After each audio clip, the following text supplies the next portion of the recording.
Hello everyone. तो आज मैं आपके लिए लेकर आई हूँ क्लास 10 से एक और इम्पॉर्टेंट चैप्टर जिसका नाम है from the diary of Anne Frank. तो ये जो चैप्टर है इसे diary of a young girl से एक्सट्रैक्ट किया गया है। ये एक ऑटोबायोग्राफी है जिसे फर्स्ट पब्लिश किया गया था 1947 में।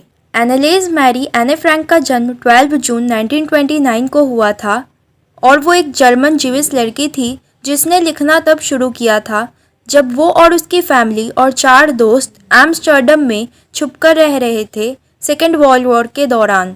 उसकी फैमिली जो है वो एम्स्टर्डम में चली जाती है जब नाजीज ने अपना पावर जर्मनी में बिठा लिया, लेकिन वो लोग पकड़े जाते हैं जब नाजीज अपना ऑक्यूपेशन नीदरलैंड तक एक्सटेंड करते हैं। तो जैसे जैसे जीविस लोगों पर अत्याचार बढ़ता गया तो एनी फ्रैंक की जो फैमिली है इन जुलाई 1942 वो लोग उसके फादर ऑटो फ्रैंक के ऑफिस बिल्डिंग में एक हिडन रूम में छुपकर रहने लगे।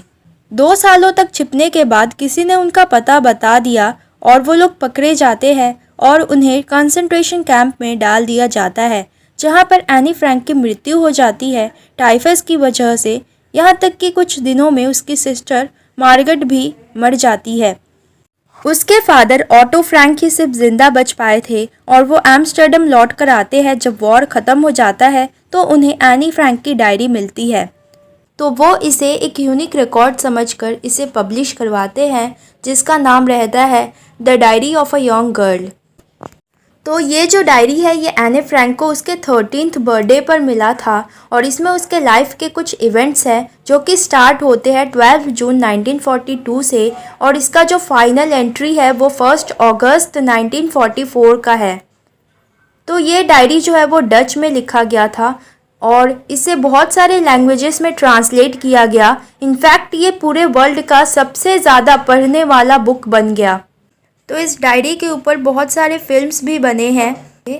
तो इस डायरी में एने फ्रैंक ने लिखा है कि जब वो लोग नाजीज से छिपकर रह रहे थे तो उनका जो डेली लाइफ है वो कैसे जाता था, वो लोग अपना डेली लाइफ कैसे बिना साउंड किए स्पेंड किया करते थे, उन सभी के बारे में एने फ्रैंक ने अपने डायरी में लिखा है। तो इस फ़ोटो में जो एनी फ्रैंक है वो लिखती है कि ये वही फ़ोटो है जैसा मैं हमेशा खुद को देखना चाहती हूँ और अगर ऐसा रहता है तो मे बी मुझे हॉलीवुड में आने का एक चांस भी मिल जाएगा। तो इसमें एनी फ्रैंक जो है वो अपने थॉट्स को इस डायरी में एक्सप्रेस करती है और ये डायरी एनी फ्रैंक को उसके 13th बर्थडे पर गिफ्ट किया गया था। तो वो अपने डायरी का नाम किटी रखती है जिसे वो अपना सबसे अच्छा दोस्त और सच्चा दोस्त मानती है। तो वो इस डायरी में अपने चाइल्डहुड के बारे में, अपनी फैमिली के बारे में और ऐसी बहुत सारी चीज़ों के बारे में मेंशन करती है जिसे उसने किसी को नहीं बताया था। तो चलिए चैप्टर का एक्सप्लेनेशन शुरू करते हैं। तो हमारा ये जो चैप्टर है ये कुछ ऐसे शुरू होता है। जो ऑथर है यानी कि एनी फ्रैंक वो बहुत ज़्यादा ही स्ट्रेंज और अनयूजुअल फील कर रही थी जब वो अपने डायरी में अपने फीलिंग्स और एक्सपीरियंसेस के बारे में लिखने वाली थी, क्योंकि वो फर्स्ट टाइम ऐसा कर रही थी। इसके अलावा वो सोचती है कि फ्यूचर में एक 13 साल की स्कूल जाने वाली लड़की के डायरी को पढ़ने में कोई भी इंटरेस्टेड नहीं होगा। इनफैक्ट बाद में इवन वो भी अपने डायरी को पढ़ने में इंटरेस्टेड नहीं होगी। लेकिन फिर वो अपने सारे थॉट्स को साइड में रखती है और वो डिसाइड करती है कि वो लिखेगी, क्योंकि वो लिखना चाहती थी। वो लिखना इसलिए चाहती थी क्योंकि उसके माइंड में ऐसे बहुत सारे थॉट्स थे जिनको वो लिखकर अपने माइंड से हटाना चाहती थी। ऐसा कहा जाता है कि किसी के थॉट्स को लिखने से वो एक थेरेपी की तरह एक्ट करता है। तो फाइनली जो एनी फ्रैंक है वो लिखने का फैसला ले लेती है। फिर जो एनी फ्रैंक है वो फील करती है कि लोगों से ज़्यादा पेपर में ज़्यादा कैपेसिटी होती है थॉट्स को एब्जॉर्व करने का। जो पीपल होते हैं, जो लोग होते हैं, उनमें लो पेशेंस लेवल होता है, लेकिन एक पीस ऑफ पेपर जो कि एक नॉन लिविंग थिंग है वो उसके थॉट्स को एब्जॉर्व करने के लिए मना नहीं करेगा। तो ये रियलाइजेशन उसे उस दिन आया जिस दिन वो बहुत ज़्यादा ही सैड और कंफ्यूज्ड थी रोज़ के मुकाबले, और वो उस दिन डिसाइड नहीं कर पा रही थी कि वो बाहर जाए या घर पर ही रहे। तो फिर वो फाइनली घर पर ही रह जाती है और वो उदास सी होकर बैठ जाती है और वो सोचने लगती है। तो वो सोचती है कि पेपर में बहुत ज़्यादा पेशेंस होता है और वो डिसाइड करती है कि उसके माइंड में जो कुछ भी है वो उस पेपर में लिख देगी और वो उसे किसी को पढ़ने नहीं देगी जब तक कि उसे कोई एक सच्चा फ्रेंड, एक रियल फ्रेंड नहीं मिल जाता। रियल फ्रेंड कहने से उसका मतलब है कि एक ऐसा फ्रेंड जिसके साथ वो अपने सारे सीक्रेट्स शेयर कर सके। फिर जो ऑथर है वो उस पॉइंट पर आती है और हमें बताती है कि वो लिखना क्यों चाहती थी। वो लिखना इसलिए चाहती थी क्योंकि वो बहुत ज़्यादा ही लोनली थी, वो बहुत ज़्यादा ही अकेली थी और उसके पास कोई फ्रेंड नहीं था जिसके साथ वो बातें कर सके। फिर वो हमें एक्सप्लेन करती है कि उसे एक फ्रेंड की ज़रूरत क्यों है। वो सोचती है कि जब वो किसी से कहेगी कि एक 13 साल की लड़की अपने लाइफ में अकेली है तो इस पर कोई विश्वास नहीं करेगा। और प्रैक्टिकली देखा भी जाए तो वो अकेली नहीं है क्योंकि उसके पास एक लविंग फैमिली है। 30 पीपल ऐसे हैं जिन्हें वो अपना फ्रेंड्स कह सकती है। उसके पास लविंग आंट्स है और एक अच्छा प्लेस है रहने के लिए। तो इससे हमें पता चलता है कि एक हैप्पी फैमिली है उसकी। बट एक चीज़ है जिसकी उसके लाइफ में कमी है और वो है एक सच्चे फ्रेंड की जिसके साथ वो अपना सब कुछ शेयर कर सके। एनी फ्रैंक के जो दोस्त है वो उनके साथ एक गुड टाइम स्पेंड करती है और वो उनके साथ ऑर्डिनरी एवरीडे लाइफ में जो चीज़ें हैं वो शेयर करती है, लेकिन उसका जो लाइफ में एक्चुअल प्रॉब्लम्स है, जो सीक्रेट्स है, वो उनके साथ वो शेयर नहीं कर पाती। बहुत कोशिश करने के बाद भी वो उनसे क्लोज नहीं हो पाती। मे बी हो सकता है कि ये उसका ही फॉल्ट है कि वो उनके ऊपर ट्रस्ट नहीं कर पाती है और वो उन्हें अपना क्लोज फ्रेंड नहीं बना पाती है। वो सोचती है कि ये जो करंट सिचुएशन है इसे तो चेंज नहीं किया जा सकता, इसलिए वो डिसाइड करती है कि वो अपने सारे फीलिंग्स को एक डायरी में लिखेगी। इसलिए उसने डायरी लिखने का सोचा है। यूजुअली जब कोई डायरी लिखता है तो सबसे पहले वो अपने बारे में फॉर्मल मैनर में लिखता है, जो कि एनी फ्रैंक को करना पसंद नहीं था क्योंकि वो डायरी को अपना एक फ्रेंड बनाकर रखना चाहती थी और उसने डिसाइड किया कि वो अपने डायरी का नाम किटी रखेगी। तो वो सोचती है कि अगर कोई फ्यूचर में उसकी डायरी को पढ़ेगा तो अगर वो अपने लाइफ के स्केच को नहीं प्रोवाइड करेगी और वो सीधे स्टोरी से शुरू हो जाएगी तो ये बहुत ही इनफेक्टिव लगेगा और ये बहुत ही बेकार लगेगा। तो ना चाहते हुए भी वो अपने डायरी को शुरू करती है अपने लाइफ का एक ब्रीफ सा डिटेल्स प्रोवाइड करते हुए। तो वो कहती है कि उसके जो फादर है वो दुनिया के मोस्ट लवेबल फादर है। वो कहती है कि उसकी फादर ने उसकी मदर से तब शादी करी थी जब वो 36 इयर्स के थे और उसकी मदर 25 इयर्स की थी। वो और उसकी बहन मार्गरेट दोनों का ही जन्म फ्रैंकफर्ट में हुआ था। जैसे ही एनी फ्रैंक 4 साल की हुई उसके फादर जो है वो हॉलैंड में चले गए। फिर उसकी मदर जो है वो सितंबर में हॉलैंड में गई और वो दोनों बहनें अपनी ग्रैंड मदर के साथ तब एकेन में थे। फिर दिसंबर में मार्गरेट जो है वो हॉलैंड चली जाती है और जब फरवरी में उसका बर्थडे था, मार्गरेट का बर्थडे था, तो उसके बर्थडे प्रेजेंट के रूप में एनी फ्रैंक को हॉलैंड लाया जाता है। तो हॉलैंड में एनी फ्रैंक को मॉन्टेसरी नर्सरी स्कूल में भेज दिया गया और ये उसका पहला स्कूल था। यहाँ पर उसने फर्स्ट फॉर्म से शुरू किया था। तो जब वो 6th फॉर्म में थी तो मिसेस क्यूपरस उसकी हेड मिस्ट्रेस थी और फेयरवेल के दिन उन दोनों के आंखों में आंसू थे, यानी कि वो दोनों ही रो रहे थे। इन 1941 एनी फ्रैंक की जो ग्रैंडमा थी वो बीमार पड़ गई थी, जिसकी वजह से उनका ऑपरेशन हुआ था और इसीलिए एनी फ्रैंक का जो बर्थडे है वो कम सेलिब्रेशन के साथ ही पास हो गया। अनफॉर्चुनेटली जनवरी 1942 में उसकी जो ग्रैंडमा है वो चल बसी और एनी फ्रैंक जो है वो अपनी ग्रैंडमा को सबसे ज़्यादा मिस करती है। तो इस साल का जो बर्थडे है वो बहुत ही धूमधाम से सेलिब्रेट हुआ और पिछले साल जो बहुत ही कम सेलिब्रेशन हुआ था उसमें जो बाकी रह गई थी उस कमी को पूरी करने के लिए इस साल का जो बर्थडे है वो बहुत ज़्यादा ही धूमधाम से सेलिब्रेट हुआ था एनी फ्रैंक का। तो बाकी सारी मोमबत्तियों के साथ ग्रैंडमा की कैंडल भी जलाई गई थी। फिर वो मेंशन करती है कि वो चारों अच्छे हैं और फिर वो प्रेजेंट डेट पर लेकर आती है 20 जून 1942 जब वो अपना डायरी लिख रही थी। तो यहाँ से एनी फ्रैंक की डायरी जो है वो शुरू होती है। तो ये जो डायरी है ये 20 जून 1942 का है। तो एनी फ्रैंक जो है वो अपना डायरी लिखना शुरू करती है। तो सबसे पहले वो लिखती है डियरेस्ट किटी।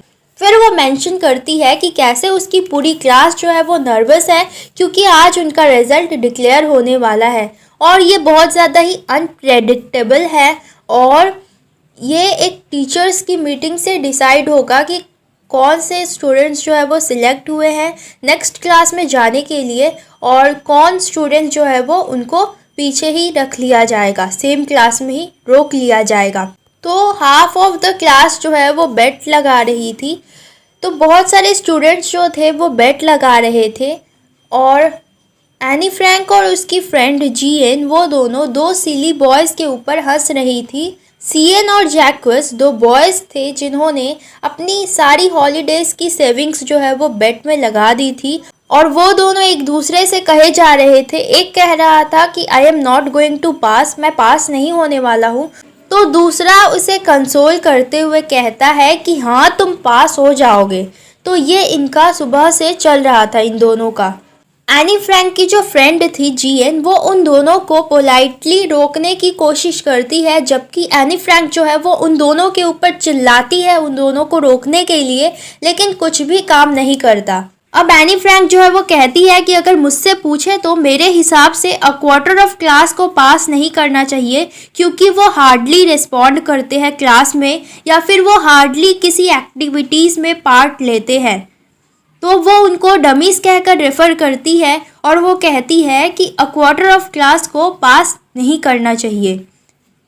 फिर वो कहती है कि ऐसा नहीं भी हो सकता है क्योंकि टीचर्स के जो डिसीजंस है उनको प्रेडिक्ट नहीं किया जा सकता, यानी कि जो टीचर्स है वो मोस्ट अनप्रेडिक्टेबल क्रिएचर्स है अर्थ पर, यानी उनके डिसीजंस को प्रेडिक्ट नहीं किया जा सकता। अब एनी फ्रैंक जो है वो कहती है कि वो अपने फ्रेंड्स को लेकर वरीड नहीं है क्योंकि उसे पूरा विश्वास है कि वो लोग पास हो जाएंगे, लेकिन एक ही सब्जेक्ट है जिसको लेकर वो लोग श्योर नहीं है और वो है मैथमेटिक्स। एनीवे फिर वो कहती है कि अब वो लोग कुछ नहीं कर सकते सिवाय वेट करने का और तब तक के लिए वो एक दूसरे को होप दिलाते रहेंगे, आशा दिलाते रहेंगे। फिर वो कहती है कि उसके जो सारे सब्जेक्ट के टीचर्स हैं उनके साथ उसका जो रिलेशनशिप है वो बहुत ही अच्छा है सिवाय मैथ्स प्रोफेसर के। उसके जो मैथ्स टीचर है वो उसके टॉकेटिव बिहेवियर से बहुत ज़्यादा ही इरिटेट रहते हैं और उनके बहुत सारे वार्निंग्स के बाद भी एनी जो है वो उनके क्लास में बात करना नहीं छोड़ती है, जिसकी वजह से वो उसे एक्स्ट्रा होमवर्क देते हैं पनिशमेंट के तौर पर। तो उसका जो फर्स्ट होमवर्क था वो था एक एसे और उसका टॉपिक था चैटर बॉक्स, जिसके बारे में वो सोचती है कि ये बहुत ही वियर्ड सा टॉपिक है और इसके ऊपर कोई क्या ही लिख सकता है। तो उस दिन शाम को जब वो अपना सारा होमवर्क ख़त्म कर लेती है तो उसे उस एसे के बारे में याद आता है। तो वो उस टॉपिक के ऊपर सोचने लगती है और वो सोचते सोचते फाउंटेन पेन का जो टिप है उसको च्यू करने लगती है। तो ये जो जेस्चर है ये हमें बताता है कि कोई जो है वो डीपली सोच रहा है। फिर वो कहती है कि अगर दूसरा कोई होता तो वो कैसे भी लिख कर वर्ड्स के बीच में बड़ा बड़ा स्पेस छोड़कर जैसे तैसे एसे को कंप्लीट कर लेता, लेकिन यहाँ पर एनी फ्रैंक जो है वो ऐसा नहीं करना चाहती थी क्योंकि वो प्रूव करना चाहती थी द नेसेसिटी ऑफ टॉकिंग, यानी टॉकिंग की जो नेसेसिटी है वो उसको प्रूव करना चाहती थी अपने आर्ग्यूमेंट के थ्रू। तो वो सोचती है और सोचती है, फिर उसे एक आइडिया आता है। तो वो 3 पेजेस का ऐसे लिखती है और मिस्टर केसिंग को दिखा देती है। मिस्टर केसिंग जो है वो ऐसे को पढ़कर सेटिस्फाइड थे।